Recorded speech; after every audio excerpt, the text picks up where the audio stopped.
Bismillah. Assalamualaikum warahmatullahi wabarakatuh.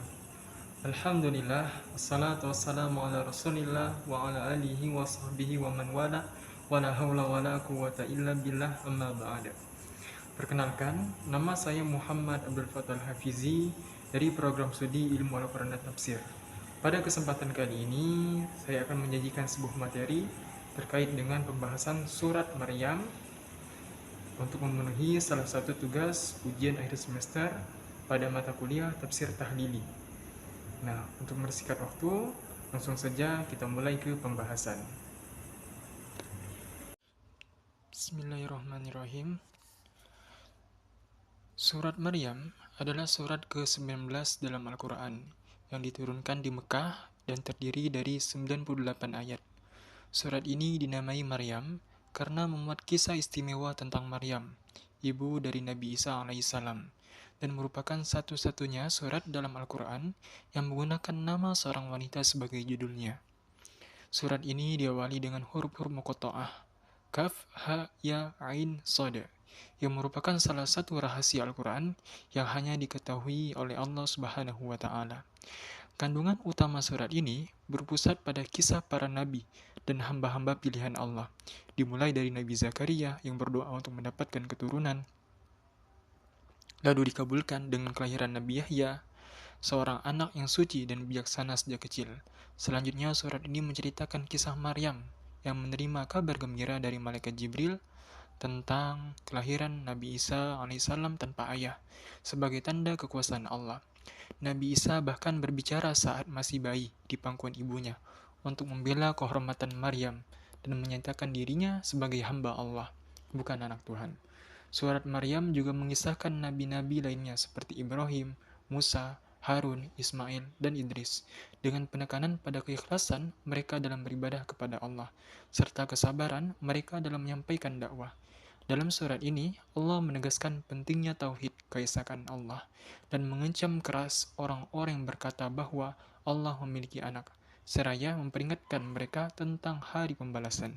Di akhir surat, Allah menggambarkan perbedaan nasib antara orang-orang yang beriman dan orang-orang yang mendustakan ayat-ayatnya. Secara keseluruhan, surat Maryam mengajarkan tentang keimanan, kesucian, mukjizat, dan kasih sayang Allah terhadap hambanya yang taat.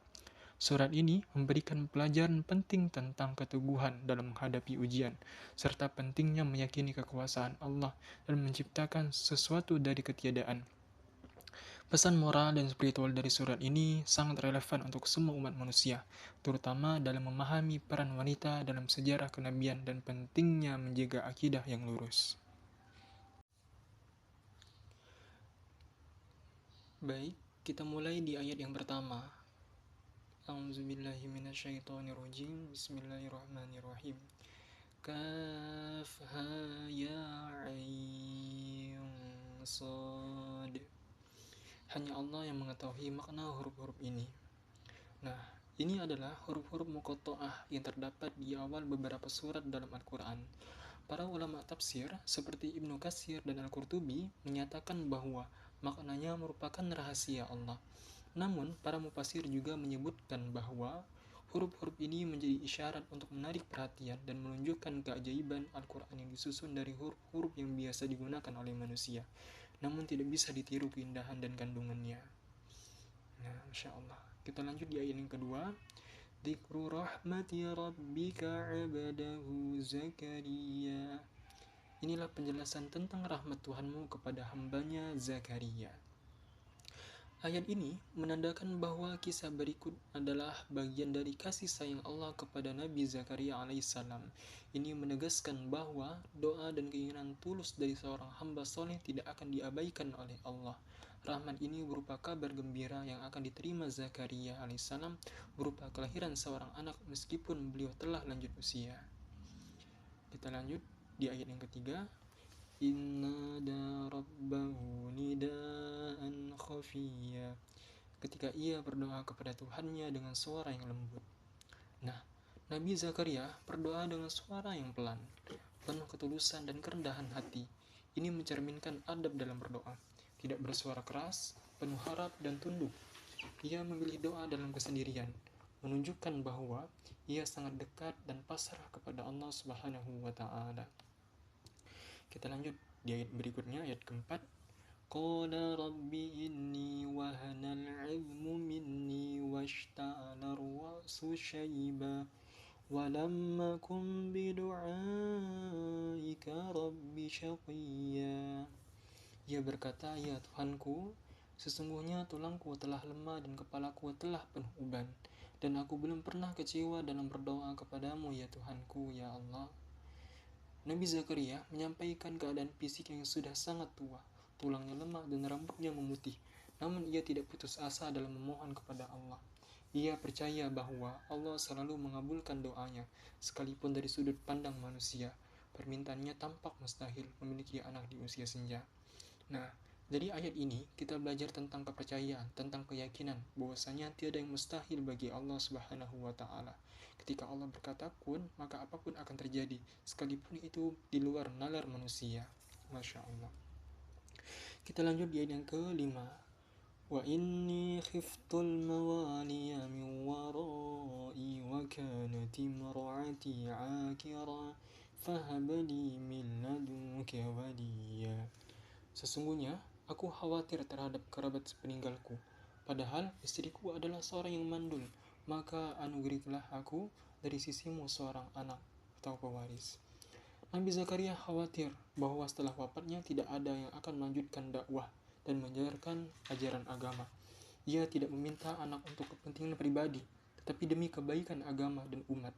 Meskipun istrinya mandul, ia tetap meminta kepada Allah karena tahu bahwa tiada yang mustahil baginya. Masya Allah. Nah, kita lanjut di ayat yang ke-6, yakni yarithuni wa yarithu min ali Ya'qub waj'alhu rabbi radiya, yang akan mewarisi aku dan mewarisi keluarga Yakub, dan jadikanlah dia, ya Tuhanku, seorang yang diridhai. Dalam ayat ini, Nabi Zakaria menyebutkan bahwa anak yang ia minta bukan sekadar penerus secara biologis, melainkan pewaris nilai-nilai kenabian dan ilmu. Kata yarithuni tidak merujuk pada warisan harta benda, karena para nabi sebagaimana disebutkan dalam hadis tidak mewariskan dinar dan dirham, tetap mewariskan ilmu dan risalah. Ia juga berharap anak itu akan mewarisi dari keluarga Yakub, Nabi Yakub, yang merupakan leluhur para nabi Bani Israel, menandakan bahwa permintaan ini bukan untuk kepentingan dunia, tetapi untuk menjaga kesinambungan spiritual dan kenabian.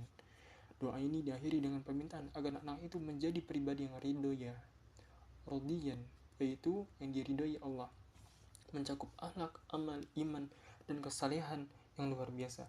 Ini menunjukkan bahwa Nabi Zakaria tidak hanya menginginkan keturunan, tetapi keturunan yang soleh, bertakwa, dan mampu menunaikan tugas-tugas kenabian dengan penuh tanggung jawab. Masya Allah.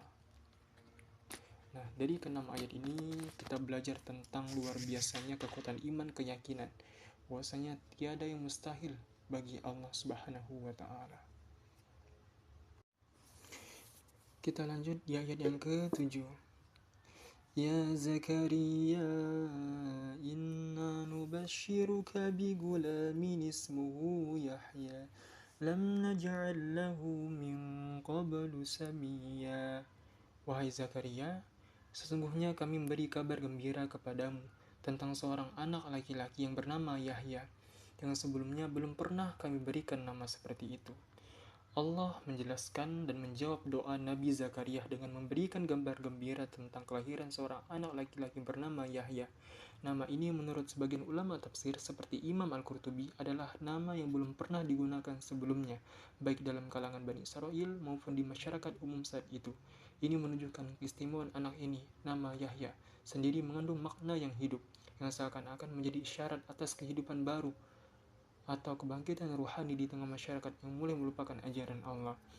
Selain sebagai jawaban dari doa tulus seorang nabi, ayat ini juga menggambarkan kuasa Allah dalam menciptakan sesuatu yang belum pernah ada.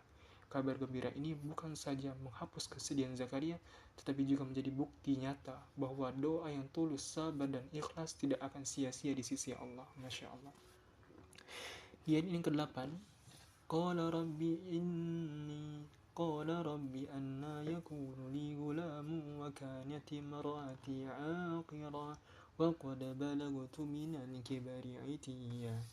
Dia berkata, "Ya Tuhanku, bagaimana mungkin aku akan mempunyai anak? Padahal istriku seorang yang mandul dan aku sendiri pun telah mencapai usia yang sangat tua." Nabi Zakaria terkejut, bukan karena meragukan janji Allah, tetapi karena ingin memahami bagaimana proses ini akan terjadi. Ia mengungkapkan dua hambatan logis, istrinya mandul sejak muda, dan kini ia sendiri sudah sangat tua dan lemah. Dalam bahasa Arab, aitia berarti kondisi kelemahan yang sangat ekstrim akibat usia. Namun penting dicatat bahwa pertanyaan ini bukan bentuk penolakan atau ketidakpercayaan, melainkan bentuk takjub, kekaguman bercampur harap terhadap kuasa Allah. Ini juga menjadi pelajaran bahwa kita boleh bertanya kepada Allah dengan penuh hormat dan rasa ingin tahu selama dalam bingkai keimanan. Nabi Ibrahim juga pernah bertanya serupa dalam kisah di surat Al-Baqarah ayat 260, dan Allah tidak mencela pertanyaan seperti itu. Di ayat yang ke-9, qala kadzalik qala rabbuka huwa 'alayya hayyinun wa qad khalaqtuka min qablu wa lam taku syai'a. Dia Allah berfirman, demikianlah Tuhanmu berfirman, itu mudah bagiku, dan sesungguhnya aku telah menciptakan kamu sebelum itu, padahal kamu belum ada sama sekali. Allah menjawab bahwa penciptaan Yahya dalam kondisi yang mustahil secara medis adalah perkara yang mudah baginya. Bahkan Allah mengingatkan Zakaria bahwa penciptaan dirinya sendiri dulunya berasal dari ketiadaan, sesuatu yang jauh lebih mustahil jika dipikir secara logika manusia. Ini adalah bentuk penguatan bahwa tidak ada yang mustahil bagi Allah. Penciptaan dari ketiadaan seperti Adam, dari ayah tanpa ibu seperti Hawa, dan ibu tanpa ayah seperti Isa, dan dari pasangan yang mandul seperti Yahya. Semuanya adalah tanda-tanda kekuasaan dan kehendak Allah. Ayat ini mengajarkan kita tidak membatasi harapan hanya berdasarkan akal dan logika semata, tetapi mempercayai kehendak Allah yang maha kuasa atas segala sesuatu. Masya Allah.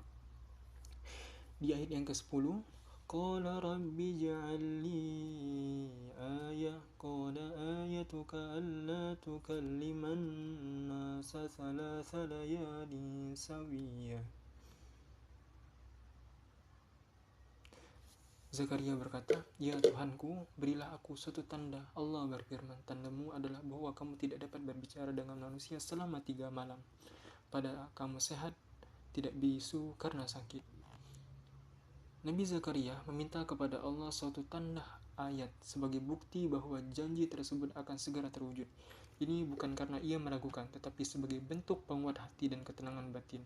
Allah pun memberinya tanda yang tidak biasa.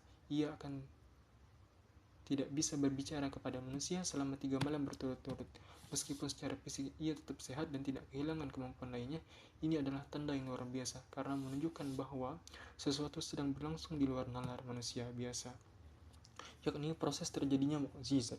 Ulama mengatakan bahwa selama masa ini Zakaria tetap bisa berzikir dan memuji Allah, tetapi tidak bisa berbicara kepada manusia.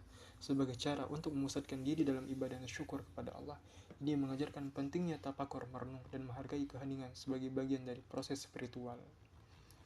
Di ayat yang ke-11, فخرج على قومه من المحراب فأوحى إليهم أن سبحوا بكرة وعشيا.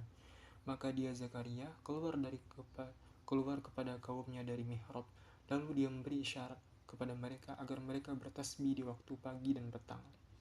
Setelah mengalami 3 malam tidak bisa berbicara kepada manusia sebagaimana tanda dari Allah, Nabi Zakaria keluar dari mihrab, yaitu tempat ibadah khusus semacam ruang pribadi untuk berdoa dan bertafa. Dalam keadaan tidak bisa berbicara, ia tetap menyampaikan perintah kepada kaumnya dengan isyarat, yaitu agar mereka memperbanyak tasbih, menyucikan Allah pada waktu pagi dan petang. Hal ini menunjukkan bahwa Zakaria meski dalam kondisi dibatasi secara lisan, tetap aktif dalam membimbing umatnya, dan juga bahwa ibadah dan pujian kepada Allah tidak boleh terputus walau dalam keadaan sulit sekalipun. Ayat ini juga mengajarkan pentingnya zikrullah, mengingat Allah secara rutin, terutama di waktu dua, utama pagi dan sore, yang merupakan saat pergantian hari dan momen spiritual yang penting dalam kehidupan seorang muslim. Baik, kita lanjut di ayat yang ke-12. Ya Yahya khudhil kitaba biquwwah wa atainahul hukma sabiyya. Wahai Yahya, ambillah kitab Taurat itu dengan sungguh-sungguh, dan kami telah memberinya hikmah kebijaksanaan selagi ia masih kanak-kanak. Ayat ini beralih kepada perintah Allah kepada Nabi Yahya alaihissalam yang ketika itu masih kecil untuk mengambil kitab Taurat dengan kuwah, yaitu kekuatan dan kesungguhan. Ini menandakan bahwa sejak usia muda, Yahya sudah diberi tanggung jawab besar sebagai penjaga kitab suci dan pewaris tugas dakwah. Lebih dari itu, Allah menyebut bahwa dia telah menganugerahkan hikmah al-hukum kepada Yahya sejak masih anak-anak, sabiya, yang merupakan karunia luar biasa. Dalam konteks ini, hikmah mencakup kecerdasan, pemahaman mendalam tentang agama, kemampuan memutuskan perkara dengan adil dan akhlak mulia.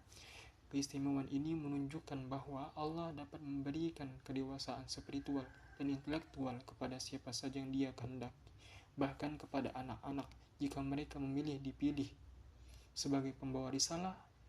Hal ini juga menjadi contoh bahwa kematangan iman dan tanggung jawab tidak selalu tergantung usia, tetapi tergantung pada hidayah dan karunia Allah Subhanahu wa taala.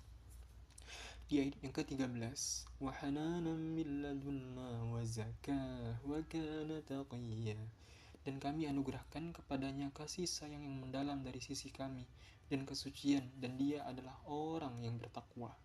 Ayat ini menjelaskan sifat-sifat mulia yang Allah tanamkan dalam diri Yahya. Pertama adalah hanan, yang itu kelembutan hati dan kasih sayang yang luar biasa terhadap sesama, seperti empati yang mendalam bukan hanya sebagai emosi, tapi sebagai sifat spiritual yang menuntun perbuatan baik. Kata ini juga bisa berarti kasih sayang Allah yang dianugerahkan kepada hambanya. Kedua adalah zakah, yang berarti kesucian jiwa dan raga, baik secara lahiriah maupun batiniah, serta kebersihan dari dosa dan maksiat. Yang ketiga, Allah menyebutkan Yahya sebagai taqiyah, seorang anak yang bertakwa, yaitu penuh kesadaran akan Allah dalam setiap ucapan dan tindakannya. Sifat-sifat ini menunjukkan bahwa kesempurnaan Nabi Yahya tidak hanya dari sisi keilmuan, tetapi juga dari sisi akhlak dan hubungan dengan Allah dan makhluk. Ia adalah contoh hamba yang Allah yang utuh, cerdas, lembut, suci, dan taat. Di ayat yang ke-14, وَبَرًّا بِوَالِدَيْهِ وَلَمْ يَكُنْ جَبَّارًا عَصِيًّا. Dan dia sangat berbakti kepada kedua orang tuanya, dan bukanlah dia orang yang sombong dan durhaka. Setelah menjelaskan hubungannya dengan Allah, ayat ini menggambarkan hubungan dengan Yahya. Hubungan Yahya dengan kedua orang tuanya, yang juga menjadi tolak ukur kesolehan seorang hamba. Nabi Yahya adalah anak yang berbakti barwan kepada ayah dan ibunya, yaitu penuh hormat, membantu, dan lembut dalam perlakuan. Berbakti kepada orang tua bukan hanya kewajiban, tetapi juga tanda dari kedewasaan dan kesucian jiwa, sebagaimana yang diajarkan Islam secara menyeluruh. Selain itu, Yahya tidak pernah berlaku jabbar, sombong, keras kepala, dan tidak pula asiyah, durhaka, membangkang. Ini adalah kontras langsung terhadap karakter manusia-manusia yang dibenci Allah. Dalam konteks ini, ayat ini juga menyampaikan pesan penting. Ketinggian spiritual dan ilmu tidak boleh membuat seseorang menjadi angkuh atau lupa diri, tetapi justru menambah kerendahan hati, terutama kepada orang tua. Kita lanjut di ayat yang ke-15. Wassalamu alayya yawma wulida wa yawma yamutu wa yawma yub'atsu hayya. Dan kesejahteraan salam atas dirinya pada hari ia dilahirkan, pada hari ia wafat, dan pada hari ia dibangkitkan hidup kembali.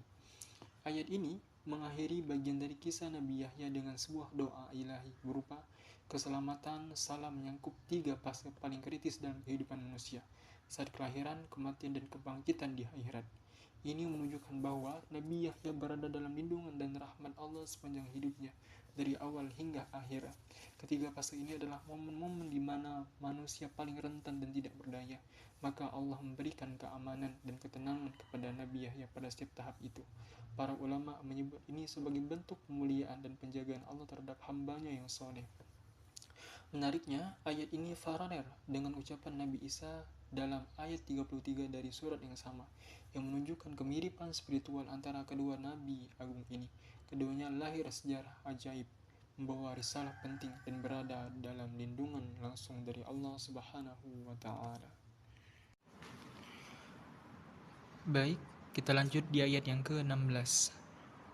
Wadhkur fil kitabi Maryam idzi tabadat min ahliha makana syarqiyya. Dan ceritakanlah Muhammad di dalam kitab Al-Quran tentang Maryam ketika ia menjauh dari keluarganya ke suatu tempat di sebelah timur. Allah memerintahkan Nabi Muhammad SAW untuk menceritakan kisah Maryam dalam Al-Quran sebagai pelajaran besar bagi umat. Maryam adalah wanita suci dan mulia, disebut dengan penuh hormat, dan kisahnya adalah salah satu bukti nyata dari kekuasaan Allah. Pada ayat ini disebutkan bahwa Maryam intabazat, yaitu menyingkir atau menjauh dari keluarganya ke suatu tempat di bagian timur. Para mufasir menyebutkan bahwa tempat ini adalah Baitul Maqdis atau Palestina Yerusalem, dan timur merujuk pada arah ruang ibadah khusus yang terletak di bagian timur kota. Maryam memilih menyendiri demi beribadah dengan khusyuk dan menjaga kesucian dirinya. Suatu bentuk ketukunan spiritual luar biasa yang menunjukkan bahwa dia telah dipilih dan disiapkan untuk tugas besar oleh Allah. Ayat ini juga mengandung pesan tentang pentingnya tafakur, perenungan, dan pengasingan diri untuk mendekatkan diri kepada Allah dalam kerangka ibadah yang ikhlas dan murni. Ayat 17, فَاتَّخَذَتْ مِن دُونِهِمْ حِجَابًا فَأَرْسَلْنَا إِلَيْهَا رُوحَنَا فَتَمَثَّلَ لَهَا بَشَرًا سَوِيًّا. Lalu ia membuat tabir yang melindunginya dari mereka. Kemudian kami mengutus ruh kami, Jibril, kepadanya. Lalu ia menjelma di hadapannya dalam bentuk manusia yang sempurna. Nah, Maria membuat sebuah pembatas atau tirai untuk menjaga dirinya dari pandangan manusia saat beribadah. Ini menunjukkan tingkat kehati-hatian dan rasa malu haya Maryam sangat tinggi dalam menjaga kehormatan dan kesucian dirinya. Pada saat itu Allah mengutus ruhana, yaitu malaikat Jibril alaihissalam, yang disebut ruh kami, karena membawa wahyu dan kehidupan spiritual. Ia menjelma di hadapan Maryam dalam bentuk manusia sempurna, sehat, utuh, dan rupawan. Ini menunjukkan bahwa tugas Jibril adalah mendekati Maryam dengan cara yang bisa dipahami manusia biasa. Meskipun demikian, ini adalah ujian besar bagi Maryam, seorang perempuan suci yang tiba-tiba didatangi oleh sosok laki-laki asing, sehingga ia segera merasa cemas dan khawatir. Ayat ini mengajarkan bahwa kewaspadaan terhadap fitnah dan penjagaan diri dari hal-hal yang bisa menimbulkan syubhat adalah tanda kesucian dan keimanan. Ayat yang ke-18. Qala inni a'udzubika birrahna minka in kunta taqiyya. Maryam berkata, sesungguhnya aku berlindung kepada Tuhan yang Maha Pengasih darimu jika engkau orang yang bertakwa. Reaksi spontan Maryam adalah meminta perlindungan kepada Allah yang menunjukkan ketakwaannya yang mendalam. Ia menyebut nama Allah sebagai Rahman, Maha Pengasih, karena ia yakin bahwa hanya dengan kasih sayang Allah lah ia bisa menyelamatkan dari segala bahaya.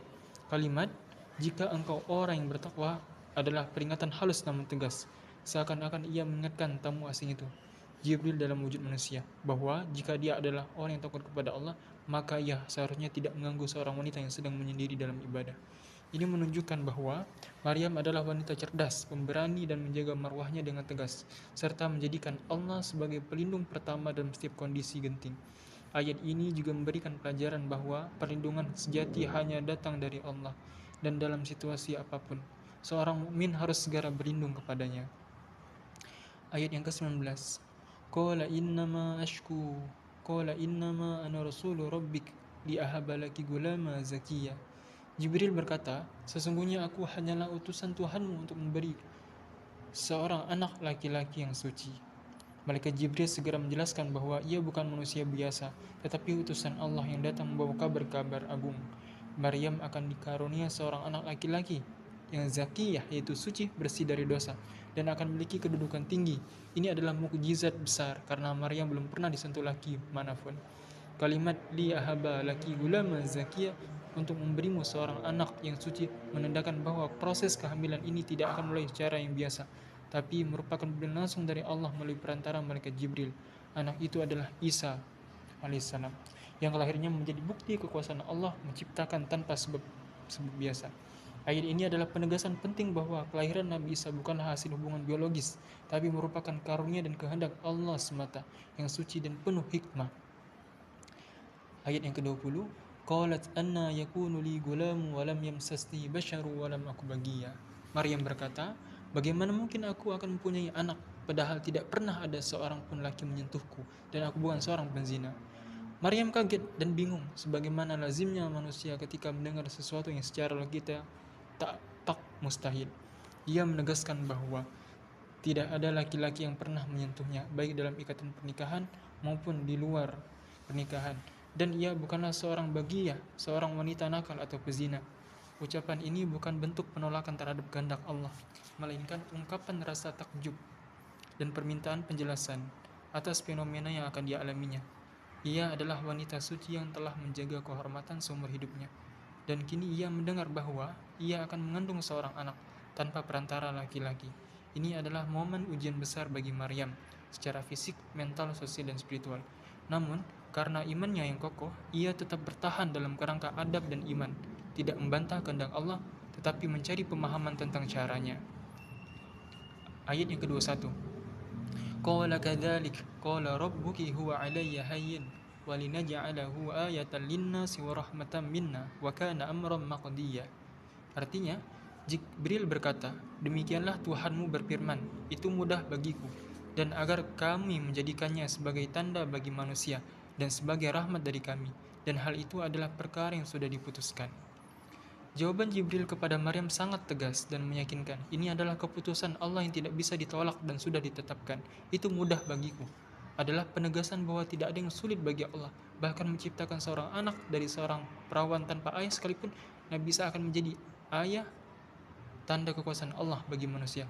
Bukti nyata bahwa Allah menciptakan makhluk dalam berbagai cara tanpa ayah dan ibu, Adam, dari ayah tanpa ibu, Hawa, dari ibu tanpa ayah, Isa, dari pasangan laki-laki dan perempuan biasa manusia pada umumnya. Isa juga disebut rahmat karena kelahirannya membawa cahaya kebenaran, pengajaran, dan mukjizat bagi Bani Israel. Ayat ini diakhiri dengan penegasan bahwa hal ini adalah amron maqdiyah, perintah yang telah ditentukan, tidak dapat ditawar, dan pasti terjadi, menandakan bahwa Allah telah menetapkan sesuatu yang besar dan mengandung hikmah mendalam. Di ayat yang ke-22, fahamalathu fatabadat bihi makana qasiyya. Lalu Maryam mengandungnya dan dia menyendiri dengan kandungannya ke tempat yang jauh. Ayat ini menyampaikan bahwa setelah malaikat Jibril menyampaikan kabar itu, Maryam pun langsung mengandung Nabi Isa tanpa proses biologis biasa. Karena kehamilan itu adalah mukjizat dari Allah, tidak dijelaskan secara rinci bagaimana proses kehamilannya, karena fokus Al-Quran adalah hikmah dan spiritual, peristiwa bukan pada aspek teknisnya. Yang menarik adalah reaksi Maryam, dia menyingkir intabazat ke tempat yang jauh, makana qasiyya. Ini menunjukkan bahwa Maryam mengalami tekanan batin yang luar biasa. Ia sadar bahwa jika tetap tinggal bersama kaumnya, ia akan menghadapi tuduhan, fitnah, dan kemungkinan pengucilan sosial. Karena mengandung tanpa suami, ia memilih menjauh, bukan karena takut, tapi karena ingin menjaga kehormatan dengan menangkan diri dari beban psikologis dan sosial. Ini adalah gambaran perjuangan seorang wanita solihah yang diuji dengan ujian luar biasa, namun tetap sabar dan berserah diri kepada Allah. Di ayat yang ke-23, فَأَجَاءَهَا الْمَخَاضُ إِلَى جِذْعِ النَّخْلَةِ قَالَتْ يَا لَيْتَنِي مِتُّ قَبْلَ هَذَا وَكُنْتُ نَسْيًا مَنسِيًّا. Kemudian rasa sakit akan melahirkan memaksanya bersandar pada pangkal pohon kurma. Ia berkata, aduhai, alangkah baiknya aku mati sebelum ini, dan aku menjadi sesuatu yang dilupakan dan dilupakan. Ayat ini menggambarkan puncak dari kesakitan dan ketenangan jiwa Maryam saat hendak melahirkan. Rasa sakit melahirkan mendorongnya hingga bersandar pada pangkal pohon kurma. Dalam kondisi yang sangat parah, lemah secara fisik dan mental. Dalam kondisi itu, ia mengucapkan kalimat penuh kesedihan. Ia berharap lebih baik mati sebelum mengalami peristiwa ini, dan ingin lenyap dari ingatan siapapun.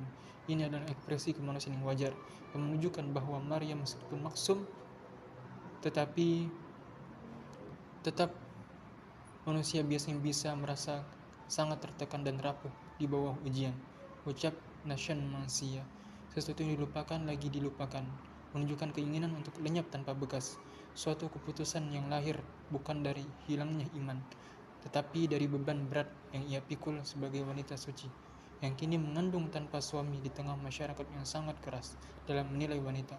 Ini adalah potret menyentuh tentang kesabaran dan ketabahan Maryam dalam penderitaan yang luar biasa. Kita lanjut di ayat yang ke-24. فناداها من تحتها ألا تحزني قد جعل ربك تحتك سريا. Maka Jibril atau Isa memanggilnya dari bawahnya, "Janganlah engkau bersedih, sesungguhnya Tuhanmu telah menjadikan sebuah anak sungai di bawahmu." Dalam kondisi penuh kesedihan, Maryam mendapat penghiburan langsung dari bawah tempatnya berada. Ada dua penafsiran ulama. Suara itu berasal dari malaikat Jibril atau dari bayi Isa yang masih dalam kandungan atau baru lahir. Keduanya menunjukkan bahwa Allah tidak membiarkan Maryam sendirian dalam penderitaannya. Seruan "La tahzani", jangan bersedih, adalah ungkapan kasih dan ketenangan ilahi bahwa penderitaan Maryam bukanlah sia-sia. Allah juga telah menciptakan Sariyah, yaitu anak sungai kecil di dekatnya, sebagai bentuk bantuan fisik dan spiritual. Sungai itu bukan hanya menjadi sumber dari kehidupan ataupun air, tetapi juga simbol bahwa rahmat Allah senantiasa mengalir kepada hambanya yang bersabar. Ayat ini mengajarkan bahwa dalam titik terendah kehidupan, ketika manusia merasa sangat sendiri, Allah akan memberikan jalan keluar dan penghiburan yang tak disangka-sangka. Ayat yang ke-25. Wa khuzzi ilaiki bijid'in nakhlati tusaqit 'alaiki rutban janiyah. Dan goyanglah pangkal pohon kurma itu ke arahmu, niscaya akan gugur atasmu kurma yang masak. Allah memerintahkan Maryam untuk menggoyangkan batang pohon kurma, dan sebagai hasilnya, kurma-kurma segar rotoban janiyah akan jatuh kepadanya. Ini adalah pelajaran luar biasa tentang pentingnya usaha. Meski dalam kondisi yang sangat sulit, Allah mampu menjatuhkan kurma tanpa harus Maryam menggoyangkannya. Tetapi Dia ingin Maryam tetap berusaha, sekecil apapun, untuk mendapatkan pertolongannya. Ini menunjukkan bahwa pertolongan Allah seringkali datang bersama dengan usaha dari hambanya. Betapapun kecil dan tampaknya tidak sebanding, kurma yang jatuh itu juga bukan tanpa makna. Kurma adalah makanan yang bergizi tinggi dan sangat bermanfaat bagi wanita yang baru melahirkan. Mengandung gula alami, zat besi dan vitamin dibutuhkan untuk memulihkan tenaga. Ayat ini sekaligus merupakan petunjuk medis dan spiritual bahwa makanan baik, alami dan sehat adalah bagian dari rahmat Allah bagi manusia. Ayat yang ke-26. Fakuli washrabi wa qurri 'aina fa imma tarayinna minal bashari ahada fakuli inni nadartu lirrahmani shawma falan ukallima al-yawma insi'a. Maka makanlah, minumlah, dan tenanglah hatimu. Jika engkau melihat seorang manusia, maka katakanlah, sesungguhnya aku telah bernazar berpuasa untuk Tuhan yang Maha Pengasih, maka aku tidak akan berbicara dengan siapapun pada hari ini. Allah kemudian menyuruh Maryam untuk makan, minum, dan merasa tenang. Kalimat qori ainan adalah ungkapan Arab yang berarti tenang dan sejuklah hatimu, atau bahagialah dengan karya ini. Ini adalah bentuk penghiburan spiritual dan emosional dari Allah kepada Maryam. Dalam keadaannya yang baru melahirkan dan masih dihantui ketakutan sosial, Allah memberikan perintah yang penuh kelembutan dan kasih. Allah juga memberikan petunjuk cara menghadapi masyarakat, berdiam diri sebagai bentuk puasa, karena saat itu puasa bicara adalah bentuk ibadah yang dikenal oleh Bani Israel. Maka jika Maryam ditanya, ia hanya perlu mengatakan bahwa ia sedang bernazar untuk tidak berbicara. Hal ini bukan saja untuk melindungi Maryam dari fitnah dan pertanyaan menyakitkan, tetapi juga karena Allah akan membela dirinya secara langsung melalui bayi Isa yang akan berbicara saat masih dalam kandungan. Sebuah mukjizat besarnya akan menjadikan pembelaan paling sempurna. Masya Allah.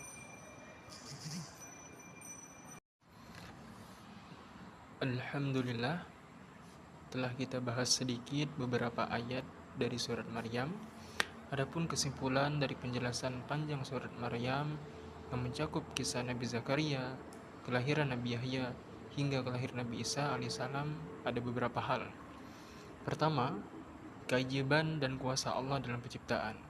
Surat Maryam menegaskan bahwa Allah Maha Kuasa menciptakan sesuatu di luar hukum sebab akibat yang biasa. Nabi Yahya lahir dari pasangan tua renta yang secara medis tidak punya anak. Sementara Nabi Isa lahir tanpa ayah, hanya dari seorang ibu suci, Maryam. Ini menunjukkan bahwa bagi Allah tidak ada yang mustahil.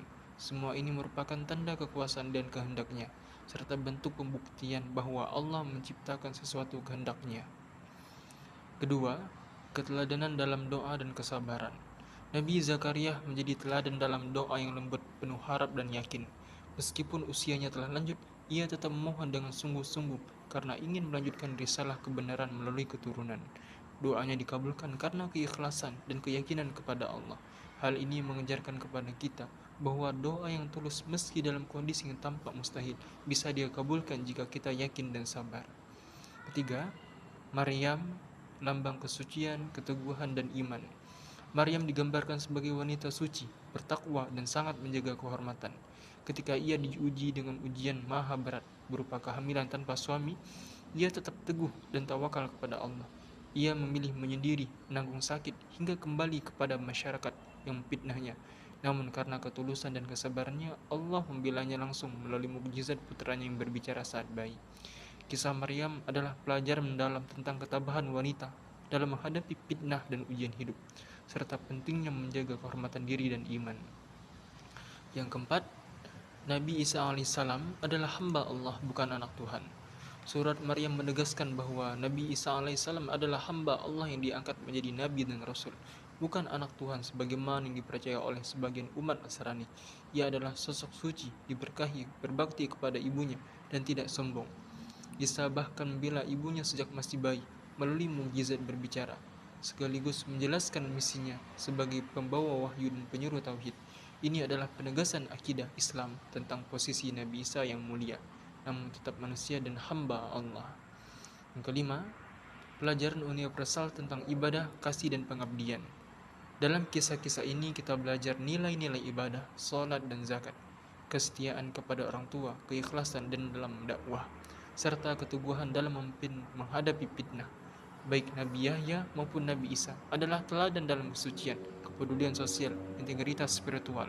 Kisah mereka mengajarkan bahwa keberkahan datang dari ketaatan, bukan dari status sosial dan keturunan. Nah, surat Maryam telah kita bahas adalah kisah yang menyentuh dan agung, yang menggabungkan unsur mukjizat, akhlak, tauhid, spiritual dalam satu narasi yang sangat kuat. Allah memperlihatkan bahwa orang-orang yang tulus, sabar, dan menjaga kesucian diri akan selalu ditolong dan dimuliakan, meskipun dunia memusuhi mereka. Ini adalah pesan abadi bagi seluruh umat manusia, untuk selalu bergantung kepada Allah dalam segala hal, menjaga kehormatan, dan memperjuangkan kebenaran dengan sabar. Wallahu a'lam bishawab. Demikian apa yang bisa saya sampaikan, lebih dan kurangnya mohon dimaafkan.